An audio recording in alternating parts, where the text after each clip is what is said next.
कहानी स्टार्ट होती है 1975 में, जहां पर हम जेन ग्रे को देखते हैं जो अपनी फैमिली के साथ गाड़ी में एक क्वालिटी टाइम स्पेंड करते हुए जा रही थी। उसी मोमेंट पर गाड़ी में एक गाना चल रहा था जिसे जेन ग्रे अपनी मदर को चेंज करने के लिए कहती है, लेकिन जेन ग्रे की मदर उससे कहती है कि बेटा जब तुम बड़ी हो जाओगी तो तुम अपनी मर्जी के गाने सुन सकती हो, लेकिन अभी जो सॉन्ग चल रहा है वही चलेगा। लेकिन फिर भी वो अपनी मदर से सॉन्ग को चेंज करने का कहती है, लेकिन जब जेन ग्रे की बात नहीं मानी जाती तो जेन ग्रे बहुत ही ज्यादा गुस्से में आ जाती है और खुद से बेकाबू हो जाती है। तभी गाड़ी के रेडियो की आवाज कम ज्यादा होने लगती है। तभी जेन ग्रे कहती है कि बस करो बस करो। उसी मोमेंट पर उनकी गाड़ी का एक बहुत ही खतरनाक तरह से एक्सीडेंट हो जाता है जिसमें जेन ग्रे के पेरेंट्स मर जाते हैं। तभी सीन शिफ्ट होता है एक हॉस्पिटल में, जहां पर सभी डॉक्टर्स ये बात कर रहे थे कि ये लड़की उस गाड़ी में बैठी हुई थी या नहीं, क्योंकि गाड़ी का जिस तरह से एक्सीडेंट हुआ था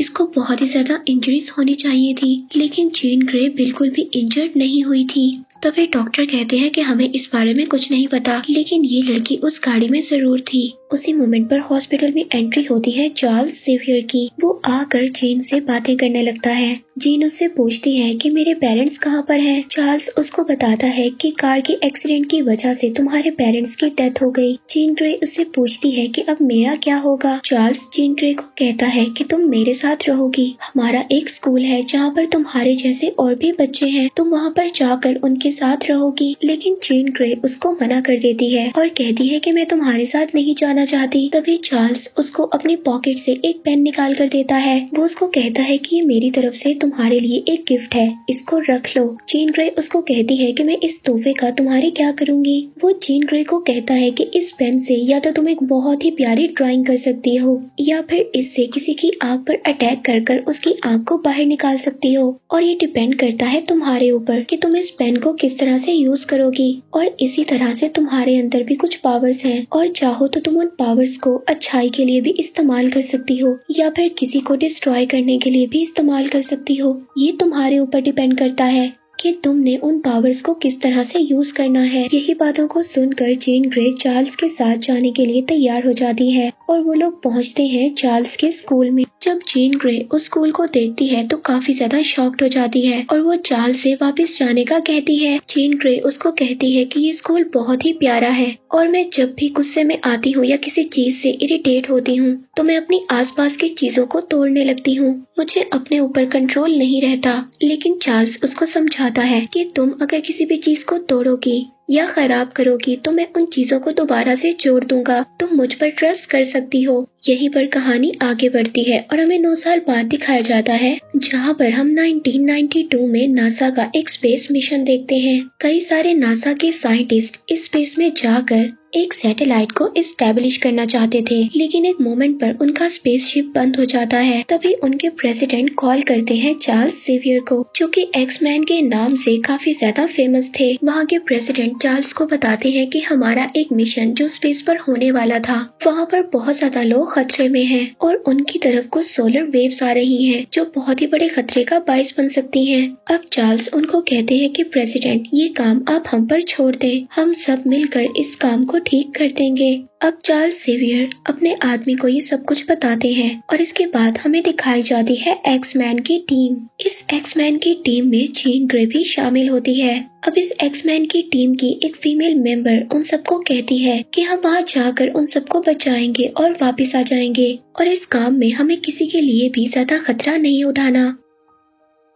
अब जब सब लोग वहाँ पर स्पेस में पहुँच जाते हैं तो वहाँ जाकर उनको पता चलता है उनके सामने एक बहुत ही बड़ी वेव है जो कि सूरज से आ रही है। उन वेव्स के पास जाने से साइंटिस्ट का शिप पूरी तरह से बंद हो गया था और बहुत ही तेजी से घूमने लग गया था, जिसकी वजह से अब सभी की जान खतरे में थी। तभी एक्समैन की टीम से फीमेल मेंबर अपने दूसरे मेल साथी को कहती है कि अपने आई ब्लास्ट की हेल्प से कि स्पेसशिप की स्पीड को कम करो, क्योंकि उसकी स्पीड बहुत ज्यादा तेज थी और वो काफी ज्यादा तेज घूम रहा था। तभी एक्समैन का एक मेंबर उनकी स्पेसशिप में जाकर एक टेलीपोर्ट पर सबको बिठाकर अपने स्पेसशिप में ले आता है। अब उस टेलीपोर्ट में बैठी एक लड़की कहती है कि हमारे कमांडर अभी भी उस शिप में हैं। तभी एक्समैन की टीम कहती है कि वो वेव्स तुम्हारे शिप के बहुत ज्यादा करीब हैं अगर हम दोबारा उस शिप पर गए तो हम सबके लिए बहुत बड़ा खतरा हो सकता है। हमें अभी के अभी सब लोगों को यहाँ से वापस जाना होगा। और इन सभी बातों के दौरान चार्ल्स जेवियर सबके माइंड को रीड कर रहा होता है। तभी चार्ल्स एक्स-मैन की टीम मेंबर मिस्टीक को कहता है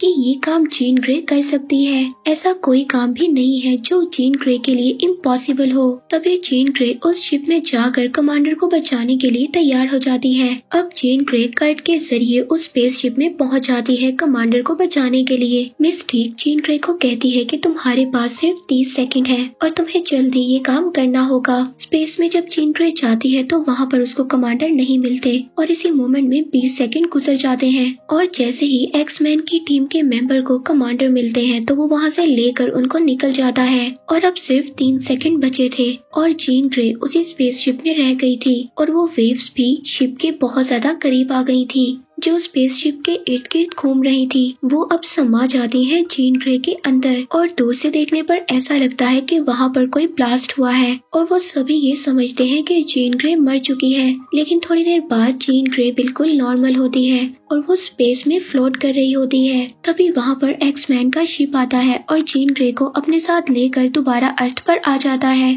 अब इस कारनामे के बाद एक्स-मैन की पूरी टीम काफी ज्यादा फेमस हो गई थी और सब लोग हीरो बन चुके थे कि कैसे एक्स-मैन की टीम ने स्पेस में जाकर नासा के साइंटिस्ट की जान बचाई। अब मिस्टीक वापस आकर चार्ल्स पर काफी ज्यादा गुस्सा करती है और कहती है कि तुम्हारी वजह से जीन ग्रे की जान जा सकती थी। अगर तुम हम लोगों को फोर्स ना करते तो जीन ग्रे वहाँ पर कभी ना जाती और अगर एक मोमेंट की भी देरी होती तो वहाँ पर हम सभी लोग मर जाते। दूसरी तरफ हमें दिखाया जाता है कि वहाँ पर कुछ एलियंस आ जाते हैं जो इंसानों की शक्ल ले लेते हैं और उन एलियंस का कमांडर एक लेडी की शक्ल में आ जाता है जिसका नाम होता है एक स्मिथ और वो स्मिथ की शक्ल में आकर उसके सभी फैमिली मेंबर्स को मार देता है। दूसरी तरफ एक्स मैंशन में पार्टी हो रही होती है। चार्ल्स जेवियर ने सबको एक दिन अपने मुताबिक जीने के लिए कहा था तो सभी मिलकर एक पार्टी रखते हैं और फुल एंजॉय करते हैं। वहीं पर हम जीन ग्रे को देखते हैं जिसका बिहेवियर कुछ अलग सा था। वो वहाँ पर बहुत ज्यादा ड्रिंक कर रही होती है। उसी मोमेंट पर उसकी आंखों के आगे आग आ जाती है और जैसे ही वो आग को देखती है तो वो आग को देखकर अपने ऊपर कंट्रोल नहीं कर पाती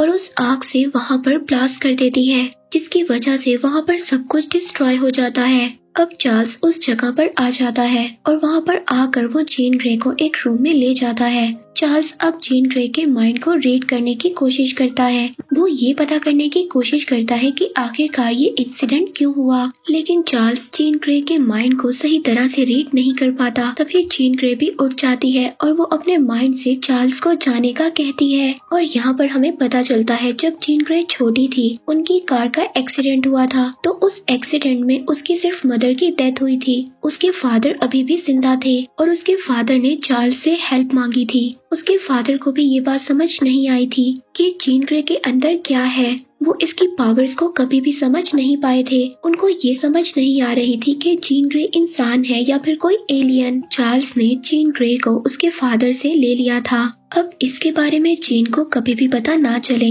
इसलिए चार्ल्स ने जीन के माइंड में कुछ दीवारों को खड़ा किया था जो जीन ग्रे की इन सब मेमोरीज को रोका करती थी। लेकिन जब से वो फिनिक्स की पावर जीन ग्रे के अंदर गई थी उसकी मेमोरीज की एबिलिटी काफी ज्यादा बढ़ गई थी। जीन ग्रे जो कि माइंड टेलीपैथिक पावर्स को भी कंट्रोल कर सकती थी, वो पावर्स भी अब काफी ज्यादा स्ट्रॉन्ग हो चुकी थी। चार्ल्स अपनी फुल पावर का इस्तेमाल करता है लेकिन फिर भी वो जीन ग्रे के माइंड को रीड नहीं कर पाता और उसको जीन ग्रे के माइंड से बाहर निकलना पड़ता है। और जब वो लोग सुबह उठते हैं तो एक आदमी चार्ल्स को आकर बताता है कि जीन ग्रे स्कूल में नहीं है। चार्ल्स कहता है कि मुझे पता है कि जीन ग्रे कहाँ गई है। यहीं पर सीन शिफ्ट होता है जीन पर जो अपने फादर के पास पहुँच गई थी। अब वो अपने फादर के पास जाकर उन सवालों का जवाब लेना चाहती थी जो बचपन से उसे कभी भी नहीं मिला था। जीन ग्रे अपने फादर से कहती है कि मैं जिंदा थी, आपने मुझे कभी भी ढूंढने की कोशिश क्यों नहीं की। उसके फादर उसको कहते हैं कि उस एक्सीडेंट का जिम्मेदार आज भी मैं तुम्हें मानता हूँ क्योंकि तुमने गुस्से में आकर अपनी मदर को बेहोश कर दिया था जिसकी वजह से उस कार एक्सीडेंट में तुम्हारी मदर की डेथ हो गई और मेरी पूरी दुनिया बदल गई। मैं जिसको बहुत ज्यादा पसंद करता था वो मेरे साथ आज नहीं है, इसीलिए मैंने इस बात को डिसाइड किया कि मैं तुम्हें चार्ल्स जेवियर को दे दूंगा। तभी वहाँ पर एक प्लेन में एक्स-मैन की टीम भी आ जाती है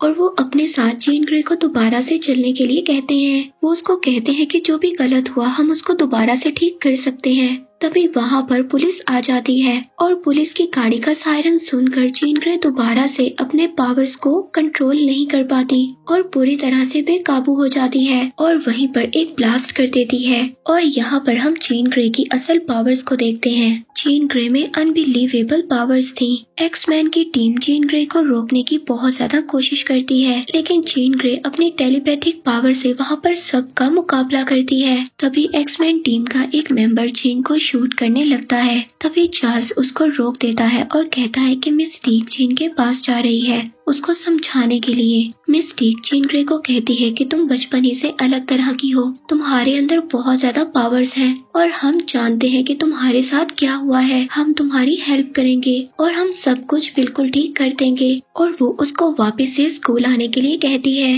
लेकिन जेन दोबारा से इन सब बातों के बारे में सोचकर बेकाबू हो जाती है और वो वहाँ पर एक ब्लास्ट कर देती है, जिसकी वजह से मिस्टीक दूर जाकर गिरती है और उसके अंदर एक लकड़ी का कोना लग जाता है, जिसकी वजह से उसकी वहीं पर डेथ हो जाती है। जेन मिस्टीक को मारना नहीं चाहती थी, लेकिन वो अपने ऊपर काबू नहीं कर सकती थी। इसके बाद हमें मिस्टीक का फ्यूनरल दिखाया जाता है। अब चार्ल्स का असिस्टेंट चार्ल्स को ही मिस्टीक के मरने का जिम्मेदार समझता था, लेकिन चार्ल्स उसको कहता है कि मैंने सबकी भलाई के लिए मिस्टीक को आगे जाने के लिए कहा था। इसके बाद सीन शिफ्ट होता है जेन ग्रे पर, जो अब एक जगह पर पहुंचती है जहां पर उसका फ्रेंड एरिक रहता था। वो एरिक से पूछती है कि तुमने भी बहुत ज्यादा लोगों को मारा था, लेकिन तुमने अपने आप को कैसे रोका? और तुम भी यही चाहते थे कि इस दुनिया में हमारे जैसे लोग रहें, लेकिन फाइनली तुमने अपने आप को कैसे तब्दील किया? एरिक उसको बताता है कि मैंने हर उस इंसान को खोया है जिससे मैं प्यार करता था। अब ये सब इनकी बातें चली रही होती हैं, तभी वहाँ पर यूएस मिलिट्री की आर्मी आ जाती है और वो एरिक से कहते हैं कि हमें पता है कि जेन ग्रे यहीं पर है। एरिक उनसे पूछता है कि तुम यहाँ पर जेन ग्रे को क्यों ढूंढने आए हो?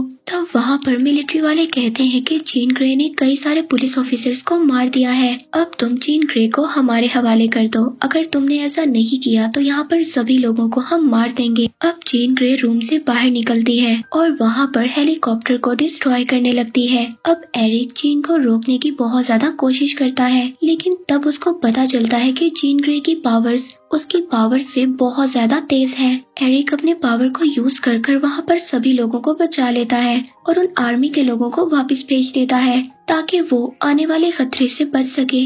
एरिक जेन ग्रे से कहता है कि तुम यहाँ से चली जाओ, अगर तुम यहीं पर रही तो मेरे लोगों को भी तुमसे खतरा हो सकता है और मैं ये नहीं चाहता कि मैं अब अपने लोगों को खो दूं। ये सब सुनकर जेन ग्रे वहाँ से चली जाती है। इसके बाद सीन शिफ्ट होता है एलियंस पर, जो कि एक लेडी यानी कि स्मिथ की शक्ल में थी। वो अब जेन ग्रे को ढूंढ लेती है। वो कहती है कि तुम्हारी पावर्स लाजवाब हैं, कोई भी तुम्हारी पावर्स को नहीं समझ सकता। मैं तुम्हारे अंदर तुम्हारी पावर्स को बहुत अच्छे तरीके से जानती हूँ। अब जेन उसकी बातों में आकर उसके साथ चली जाती है। अब स्मिथ जेन को बताती है कि तुम्हारे अंदर ऐसी पावर्स आ गई हैं और इन पावर्स के साथ तुम एक नया प्लेनेट बना सकती हो। तुम एक खास काम के लिए बनी हो जेन, और तुम्हें इन सब लोगों से दूर हटकर कुछ नया सोचना होगा। तुम एक नई दुनिया बना सकती हो और मैं तुम्हारा साथ दूंगी।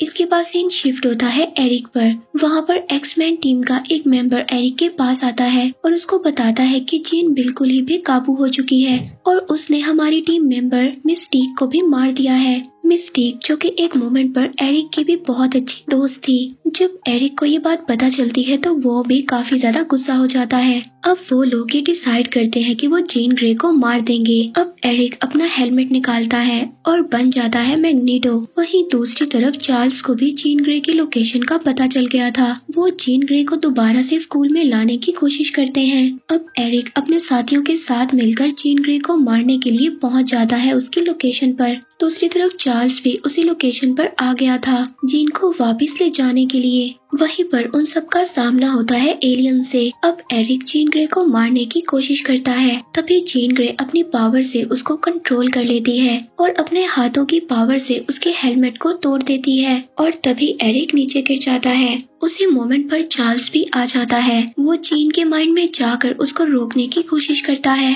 लेकिन तभी उसको पता चलता है कि जेन ग्रे बहुत ही ज्यादा पावरफुल हो चुकी है और मेरी पावर्स उसकी पावर्स के आगे कुछ भी नहीं है। चार्ल्स जेन ग्रे को को कहता है कि अगर मैं तुम्हारे माइंड में नहीं जा सकता तो तुम मेरे माइंड में जा सकती हो और आकर देखो, तुम्हें पता चले कि उस वक्त कौन गलत था और कौन सही था, कि तुम्हारे फादर ने तुम्हारे साथ क्या किया और मैंने तुम्हारे साथ क्या किया। अब जीन जब चार्ल्स के माइंड को रीड करने लगती है तो उसको पता चलता है कि वो चार्ल्स ही था जिसने बचपन में उसको सहारा दिया था और उसकी पावर्स को कंट्रोल करने में उसकी हेल्प की थी। और ये वही मोमेंट था जब चार्ल्स ने कहा था, ये गिफ्ट है जो तुम्हें गॉड की तरफ से मिला है और इस गिफ्ट को चाहो तो तुम लोगों की भलाई के लिए इस्तेमाल कर सकती हो या फिर लोगों को डिस्ट्रॉय करने के लिए इस्तेमाल कर सकती हो। जब जीन ग्रे को ये बात समझ आती है तो वो स्मिथ से कहती है कि मुझे ये पावर्स नहीं चाहिए, ये सभी पावर्स तुम ले लो। लेकिन जीन को ये नहीं पता था कि ये एक एलियन है। अब स्मिथ जीन ग्रे की पावर को लेने लगती है, लेकिन चार्ल्स स्मिथ के माइंड को रीड कर लेता है और उसको पता चल जाता है कि ये एक एलियन है। वो जीन ग्रे को मना करता है कि तुम इसको अपने पावर्स मत दो,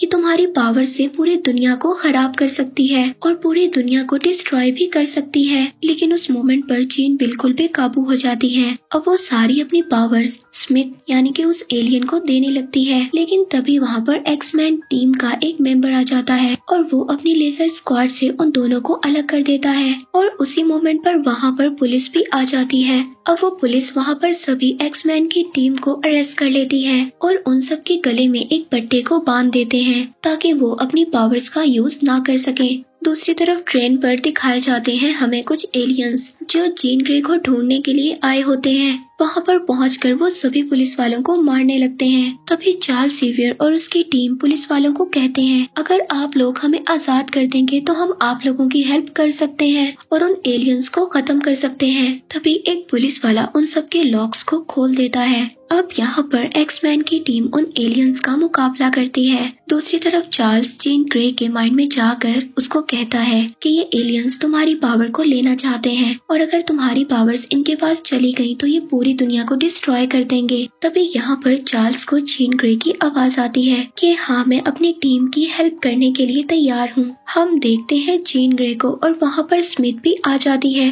जिसके पास अब जीन ग्रे की भी पावर्स थी।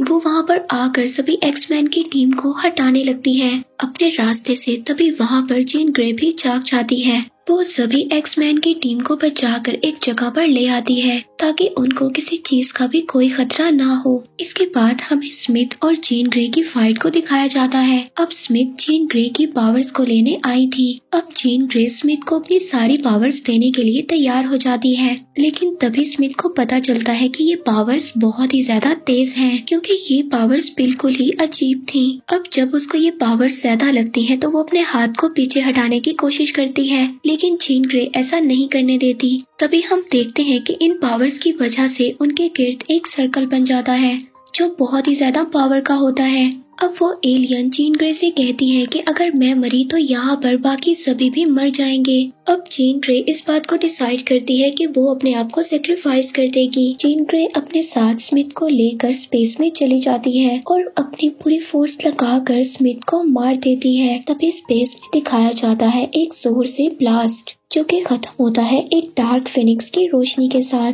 और इसी के साथ ये सारी फाइट यहीं पर खत्म हो जाती है। इसके बाद हमें दिखाया जाता है चार्ल्स का स्कूल। अब उस स्कूल का नाम जीन ग्रे गिफ्टेड स्कूल रख दिया गया था। अब चार्ल्स भी उस स्कूल से रिटायर्ड हो गया था। अब वहाँ का नया प्रिंसिपल चार्ल्स का असिस्टेंट हैंक होता है। इसके बाद इस मूवी में हमें दिखाया जाता है चार्ल्स और एरिक जो कि बहुत पहले बहुत अच्छे दोस्त हुआ करते थे, लेकिन अपने माइंडसेट की वजह से वो लोग अलग हो गए और उन दोनों के रास्ते भी अलग हो चुके थे। तभी वो लास्ट चेस का मैच खेलते हैं और तभी हमें दिखाई जाती है आसमान में एक रोशनी जो कि ये बताती है कि जीन ग्रे अभी भी जिंदा है। और इसी के साथ ये मूवी यहीं पर एंड हो जाती है।